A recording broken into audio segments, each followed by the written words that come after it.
Hello and welcome back to Koala Moon, children's bedtime stories and meditations designed to make bedtime a dream.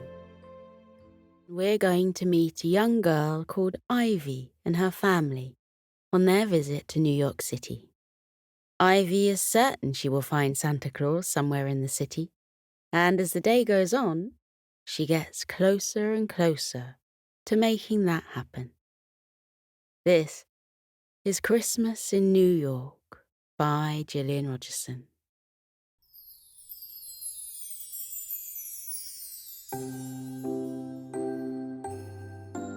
It was Christmas Eve morning, and a young girl called Ivy was travelling on a plane with her family.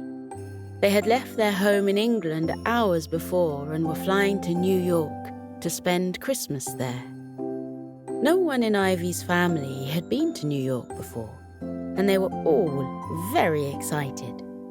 Her dad had made a long list of places they should go and things they should see. Ivy's dad loved making lists. Ivy was hoping it would snow while they were in New York. It would make their visit even more magical. An announcement came over the speakers to advise the passers-by they were about to fly over the Statue of Liberty, and if they looked to their left, they would get an excellent view of the famous landmark. Ivy looked out of the window and saw the magnificent statue.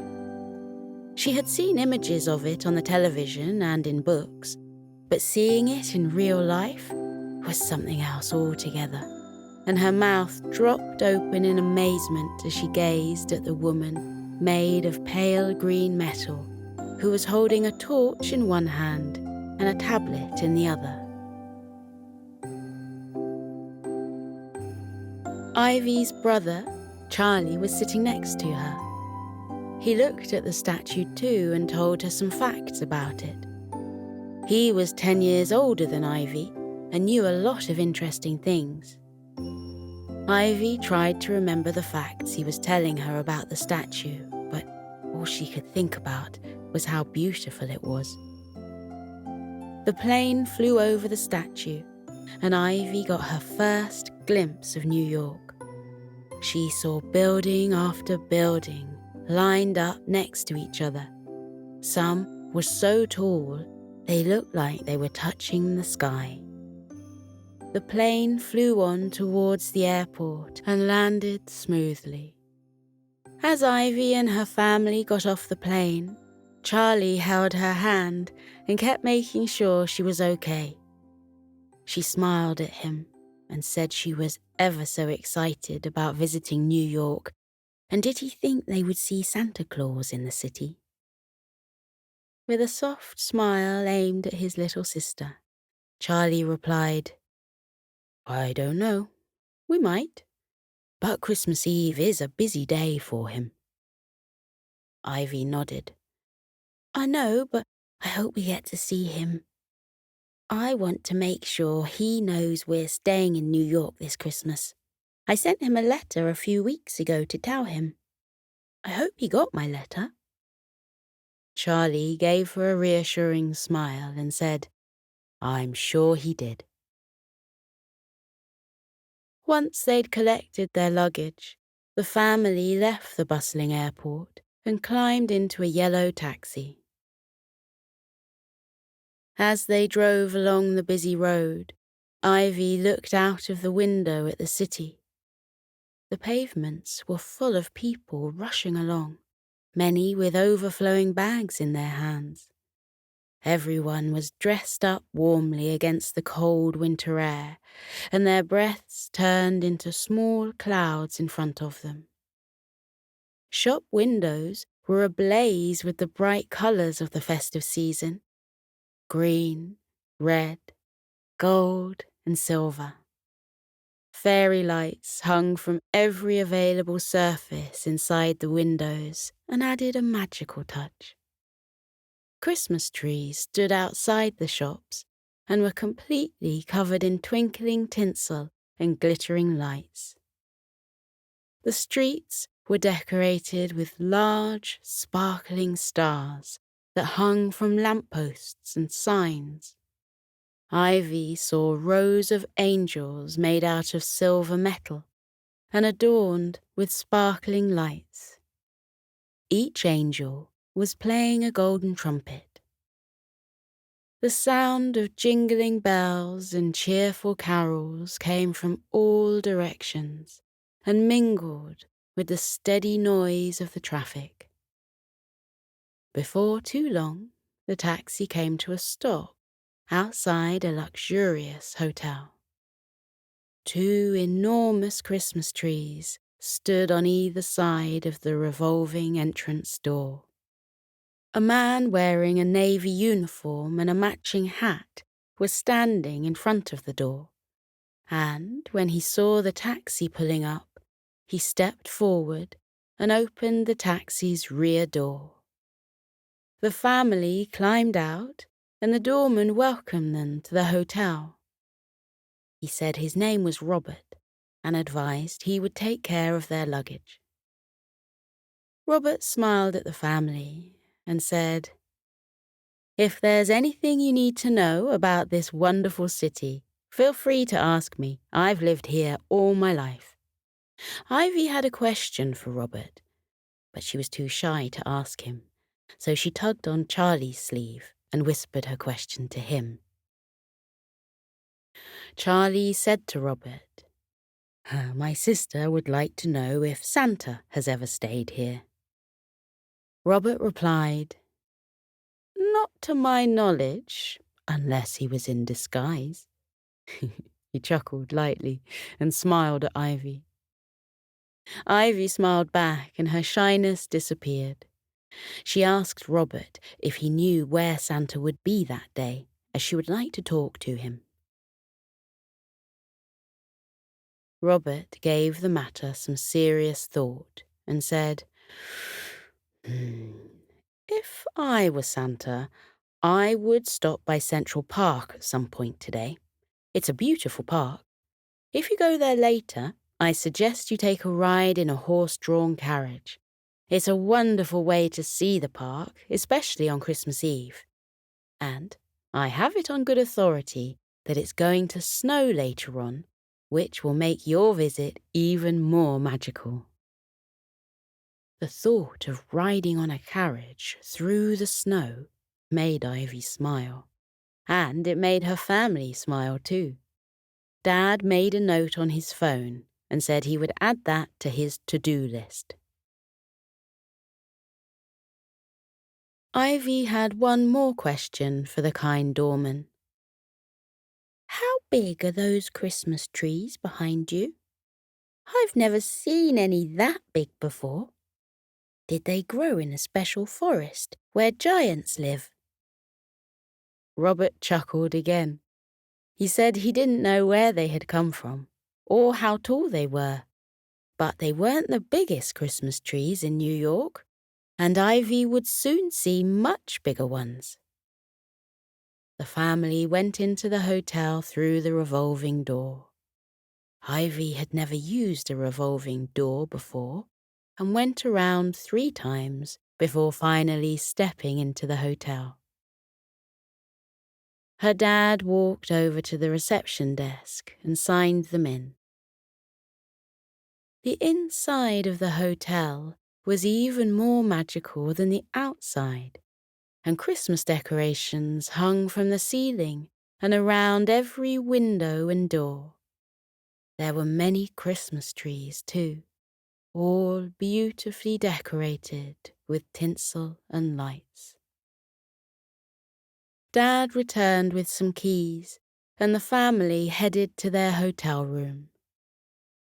As soon as they entered the room, Ivy said, "Wow, it's enormous. Look at the huge windows, and all the buildings outside, and the Christmas tree in the corner near the fireplace, and the—" She stopped to take a breath. There were so many wonderful things to look at, and Ivy couldn't take it in all at once. Ivy and her family explored the amazing living area and then wandered into their bedrooms. There were 3 bedrooms, and each one had a bathroom attached to it. Ivy suddenly remembered something in her backpack. She unzipped the backpack and took out a couple of Christmas ornaments that she'd brought from their home in England. One had been made by Ivy the previous year, and the other had been made by Charlie when he'd been her age.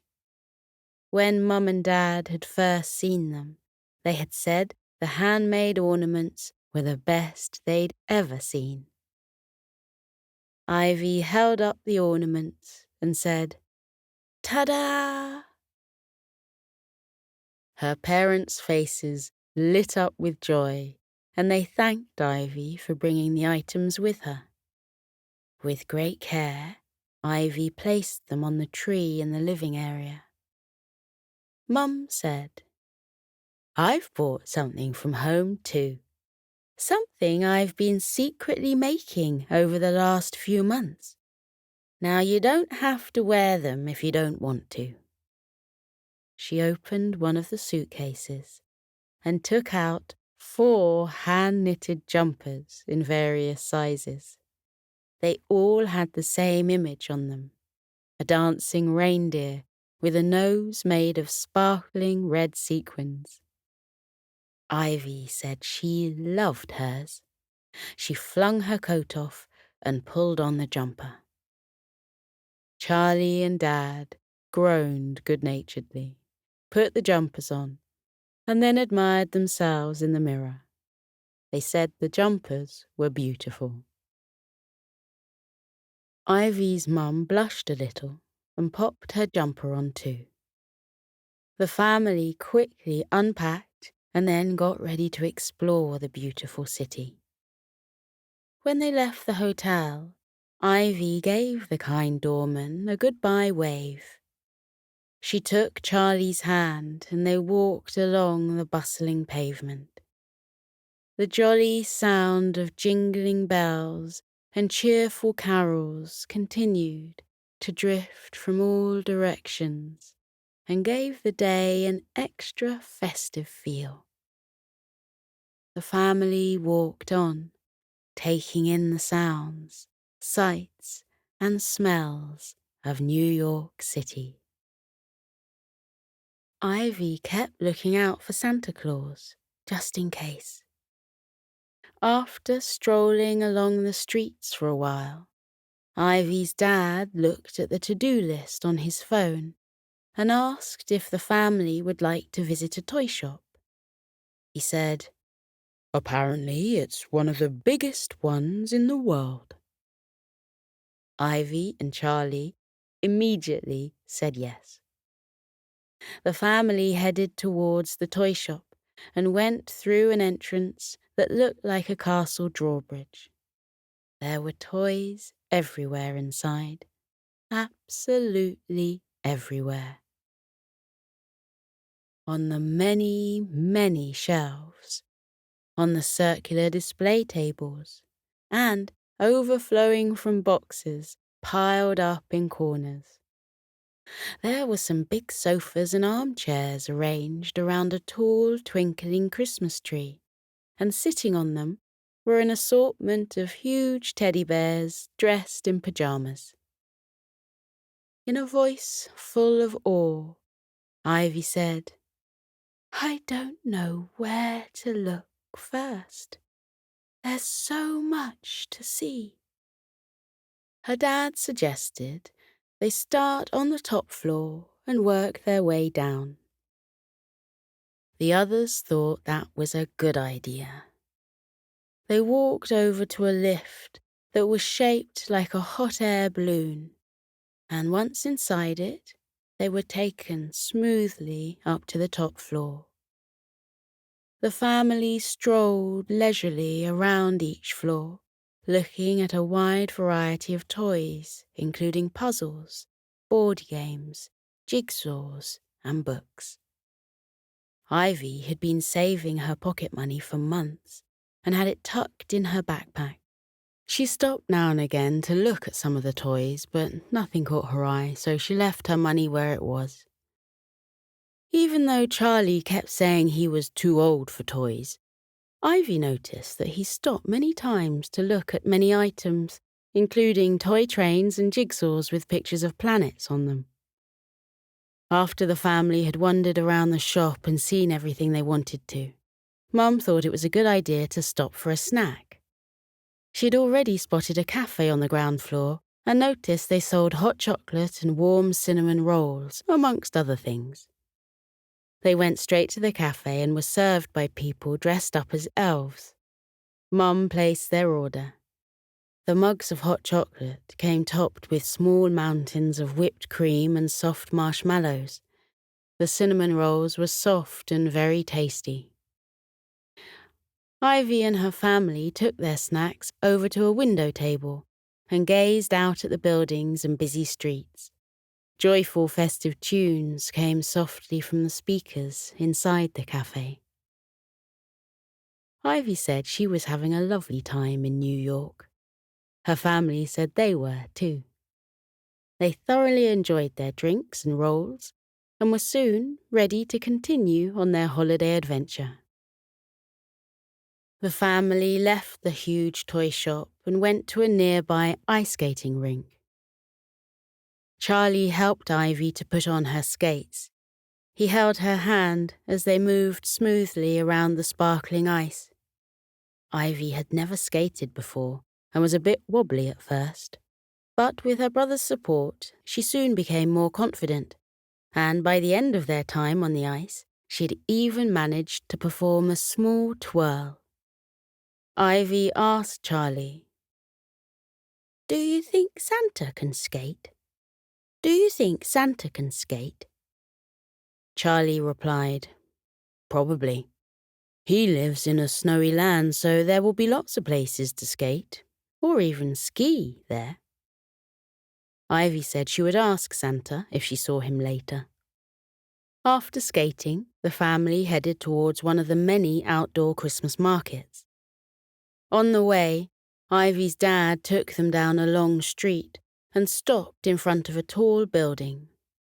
He pointed to something in front of it and said, "What do you think about that Christmas tree, Ivy?" There was a ginormous Christmas tree in front of them. It was the biggest tree that Ivy had ever seen, and she couldn't stop staring at it. The amazing tree was covered in sparkling gold and silver lights, and a huge star was on the top of it. The star shone brighter than any star in the sky. Ivy was too surprised to speak and could only stare at the beautiful tree in utter astonishment. The soft glow coming from the tree was reflected on her happy face.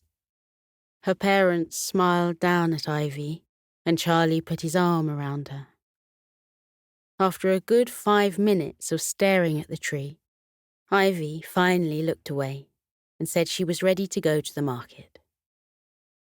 As she walked away, she couldn't resist looking over her shoulder and getting one final glimpse of the tree. The Christmas market was a short walk away, and as the family got closer to it, the mouth-watering smell of hot-cooked food drifted towards them. Charlie said he was hungry again. His family said they were too, and walked towards a line of food stalls. They chose hot dog and fries from a friendly-faced man who was wearing a Santa hat.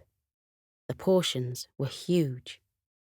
Ivy and her family strolled around the festive market, looking at all the items on display. Ivy saw something that caught her attention. There was a stall selling handmade soaps and bubble bath bottles. The woman who ran the stall noticed Ivy looking at the items and gave her a free sample of lavender-scented bubble bath in a little bottle. The woman said, "I use lavender a lot in my lotions. I love the smell of it in my baths, especially at night time." Ivy said she loved having a bath too. She took the lid off the bottle and smelled the liquid. The wonderful scent of lavender was very soothing and relaxing. It reminded Ivy of the bubble bath she had before bedtime, and how sleepy and happy she felt afterwards. Ivy told the woman that she would like to buy a bottle, please. "Is it for you?" the woman asked. Ivy shook her head and said it was for a special person. The woman nodded in understanding and said she would wrap the present up. She carefully covered the bottle in silver paper and tied it with a pale purple ribbon. She put the bottle in a little silver bag and added a small amount of dried lavender and explained it could be sprinkled into the bath as an extra treat. Ivy paid for the item and thanked the woman. She placed the silver gift bag carefully in her backpack, a satisfied smile on her little face.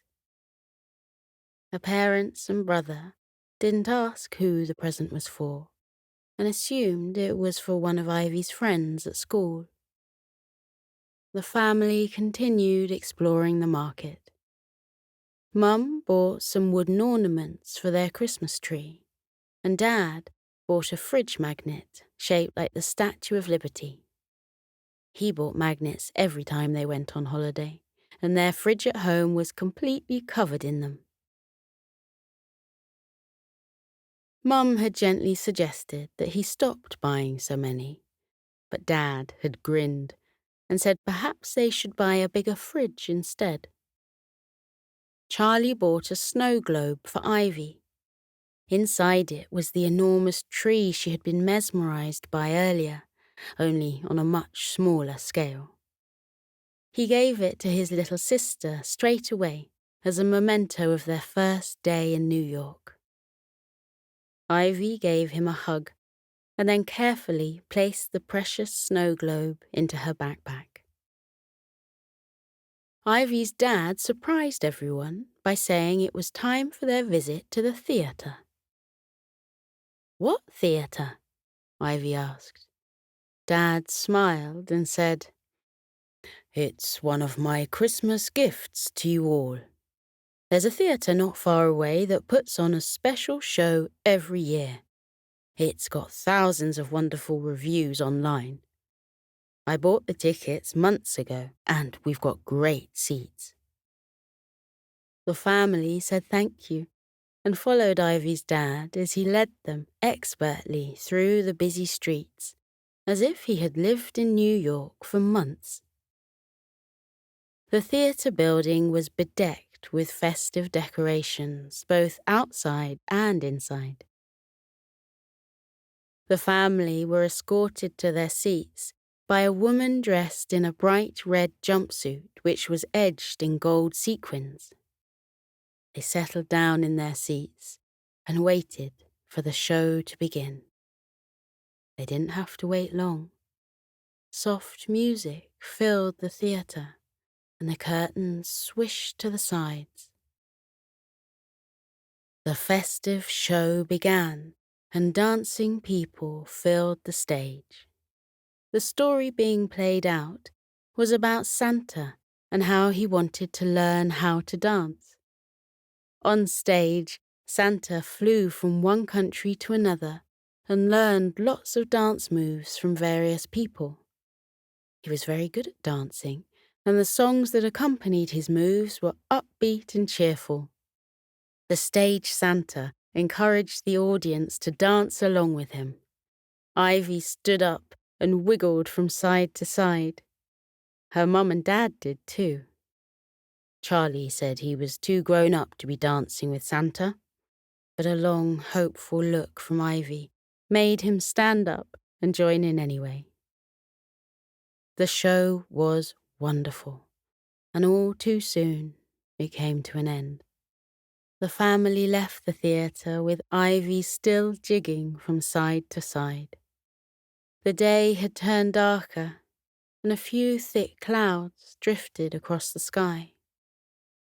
More lights had been turned on in the city and made New York sparkle and shine. Ivy asked her dad if they could visit Central Park and go on a carriage ride. He smiled down at her and said, "Of course. It seems the perfect thing to do right now. I think it might start snowing soon."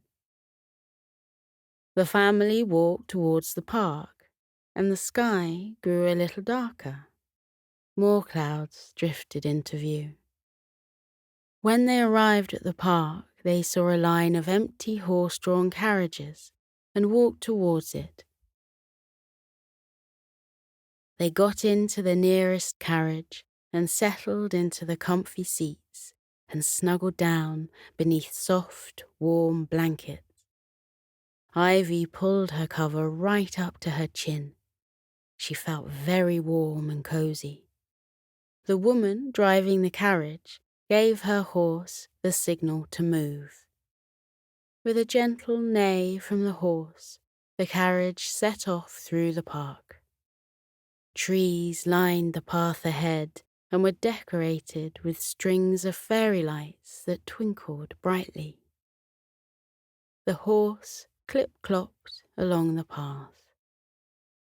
The snow began to silently fall, and it settled lightly on the ground. Ivy's dad pulled the roof of the carriage up and then snuggled down beneath his blanket again. Ivy gazed out at the snowy park. A few minutes later, she saw a man dressed in red clothes sitting on a bench beneath a tree. He had a thick white beard and twinkling eyes. Ivy let out a little gasp and said, "Oh, it's Santa! Look, there he is on that bench. Can we say hello to him, please?" Her parents smiled and asked why she thought he was Santa. "I just know he is," Ivy replied firmly. "Can we talk to him?" Dad nodded and asked the woman driving the carriage to stop for a while. Ivy and her family got out and walked over to the man. He gave them a cheery greeting. Ivy reached into her backpack and pulled out the little silver gift bag. She asked her mum if it was okay to give the present to Santa. Her mum nodded.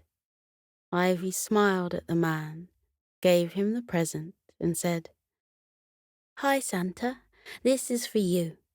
It's bubble bath, and you can use it after you've been on all your visits tonight." The man said, "That's very kind of you. Thank you." Ivy asked if he visited New York often, and if he could skate, and did he like going to the outdoor markets. The man said he loved visiting New York, and his favorite place to be was Central Park, especially in the snow, and that's why he had stopped there that evening. He said, "But I can't rest here a moment longer. Christmas Eve is my busiest time and I have a lot to do. Thank you again for this thoughtful present. I do love a bubble bath, especially before bedtime." Ivy had one more question. "Santa, when people go on holiday at Christmas, do you know where to deliver their presents?" The man nodded again. He stood up and said he really must be going. He wished them a Merry Christmas and walked towards the trees behind him. "Bye, Santa," Ivy said with a wave. Her family smiled softly at her. A few moments later, the sound of jingle bells filled the air. And then, from behind the trees, the man in red rose into the sky. He was sitting inside a golden sleigh which was being pulled by reindeer. Ivy waved again at Santa. He waved back. Ivy's family stared and stared at the flying sleigh. Her dad muttered, "It's Santa. It really is Santa." "I know," Ivy replied. She yawned and said she was very tired. Her family was still staring at the sky. The woman who was driving the carriage was staring at the sky too. They watched Santa fly further and further away. Ivy got back into the carriage and snuggled down under her blanket. Her family soon joined her. Her dad was still mumbling to himself about seeing Santa Claus. Ivy gave him a tired smile and asked if they could go back to the hotel, please. She yawned. One by one, her family yawned too. The carriage turned around and took the family back to the park's entrance. Dad hailed a taxi, and everyone bundled into it. A short while later, Ivy and her family were back in their hotel room, dressed in fleecy pajamas. They snuggled up together on the sofa and watched a Christmas movie. Ivy could barely keep her eyes open. She leaned against her brother and closed her eyes. Very soon, she drifted into a gentle sleep. Outside, the snow continued to fall softly over the magical city of New York.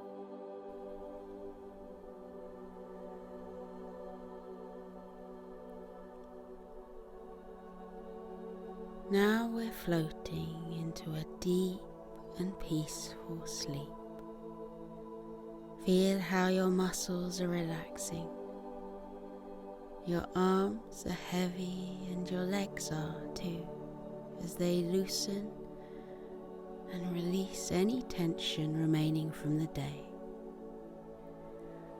Feel how you let your body fall into the cozy warmth of your bed. Close your eyes. Let your eyelids be heavy. Breathe deeply. Breathe in and out. Breathe in and out as you continue to breathe deeply, and as you keep feeling how your body becomes soft and heavy with sleep. Let your mind drift away. That is the wonderful secret about sleep. While your body rests, lying heavily in your bed, your mind is set free, like a bird taking flight from a branch and flying up and up and up into the air. Feel how your mind loosens now, like a balloon that has been untied from a fence, and floats up and up and up like a bird. Up and up and up it floats towards the sky until it reaches up into the clouds. Imagine that you have risen up high above the world and your head has poked up through the clouds. Then spread out all around you in the silvery moonlight, white fluffy clouds that look like cotton wool or marshmallows. They look so soft and squishy. You can lie back on them and roll around in them. Try it now. Lie back in the soft cradle of the clouds. Feel how they swirl and wrap around your body, holding you gently in the world of sleep. Clouds come in all shapes and sizes. Some are big and fluffy, some are slender wisps. Some look like puffy mushrooms, and others look like paintbrush strokes that have been left on the dark sky. Let your body relax. Let your mind relax too. Let your mind float off into sleep. You are peaceful. You are safe. You are being held in the cozy warmth of sleep. With your eyes closed, let your mind drift up, up, up and away. In the world of dreams, you can go anywhere you like. You can float on blue oceans with ripples and tufts of waves.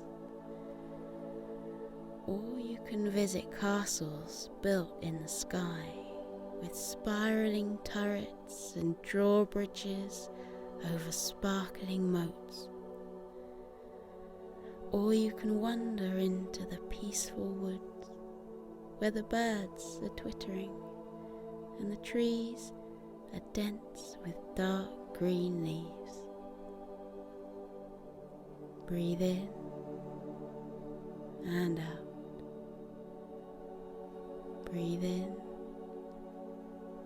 and out again as you fall more deeply into your cozy sleep. And with your eyes still closed, take a look around with your mind at where your dreams have taken you. When I fall asleep, I dream that I've gone to a world high up in the clouds.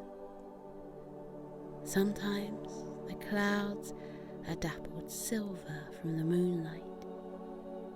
Sometimes they're soft pink and gold, reflecting the light of the twinkling stars. What form do your dreams take? Where does your mind go when you fall asleep? Maybe in your dreams there are flocks of white fluffy sheep huddling together on the green fields.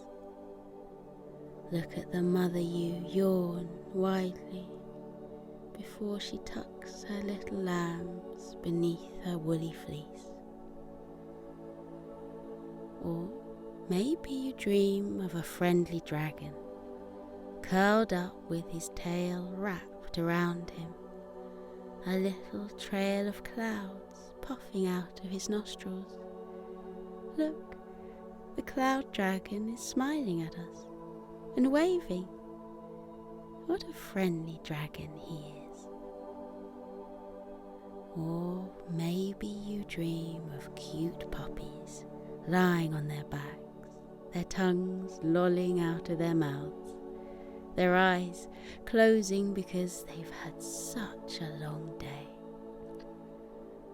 They look tired, and there's their papa dog, fluffy and white, padding softly over to wish the puppies good night.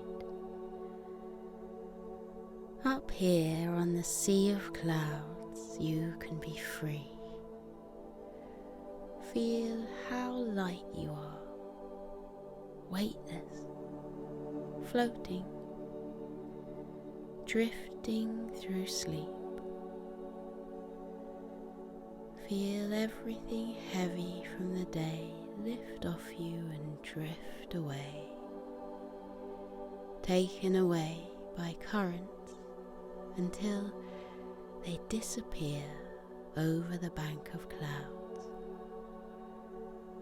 Any worries you have been having watch them float away.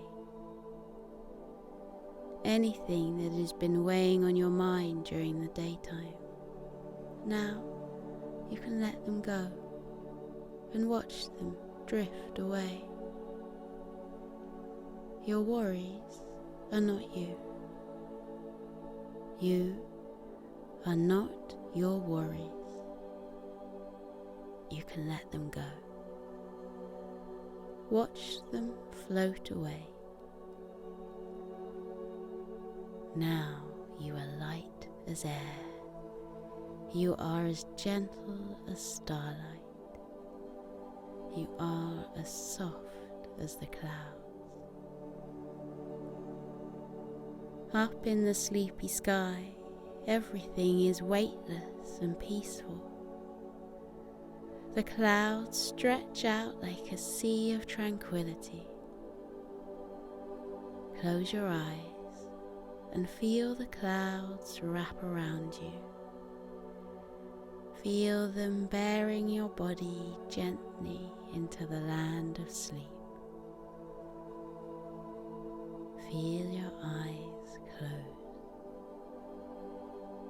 Feel them rest heavily as your body relaxes into sleep.